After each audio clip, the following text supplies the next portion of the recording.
മലപ്പുറത്തെ നിപ രോഗവുമായി ബന്ധപ്പെട്ട് പുറത്തുവന്ന ഒരാളുടെ പരിശോധനാ ഫലം കൂടി നെഗറ്റീവായതായി മന്ത്രി വീണ ജോർജ് അറിയിച്ചു. ഇതോടെ 37 പേരുടെ പരിശോധനാ ഫലങ്ങൾ നെഗറ്റീവായി. മന്ത്രി വീണ ജോർജിന്റെ നേതൃത്വത്തിൽ യോഗം ചേർന്നാണ് സ്ഥിതിഗതികൾ വിലയിരുത്തിയത്. ഇന്ന് ഒരാൾ കൂടി സമ്പർക്ക പട്ടികയിലേക്ക് വന്നത് ഈ പേഷ്യന്റ് എത്തിയ ആശുപത്രിയിൽ ആ സമയത്തുണ്ടായിരുന്നു. ഈ പേഷ്യന്റുമായിട്ട് ഹസ്തദാനം ചെയ്തു എന്ന് ഇങ്ങോട്ട് വിളിച്ച് റൂട്ട് മാപ്പ് കണ്ട് വിളിച്ച് അറിയിച്ച ഒരാളാണ്. അപ്പോൾ ആ വ്യക്തി കൂടി കോൺടാക്ട് ലിസ്റ്റിൽ ഉൾപ്പെട്ടിട്ടുണ്ട്.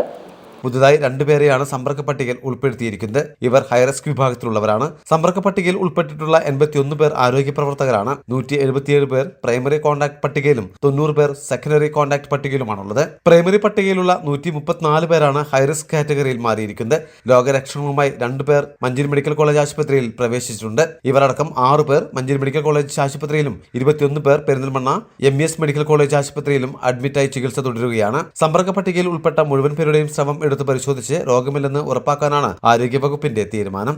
Malabar Times, Malappuram. Trendy and customise collection, best in budget. Theyyam battle jewellery.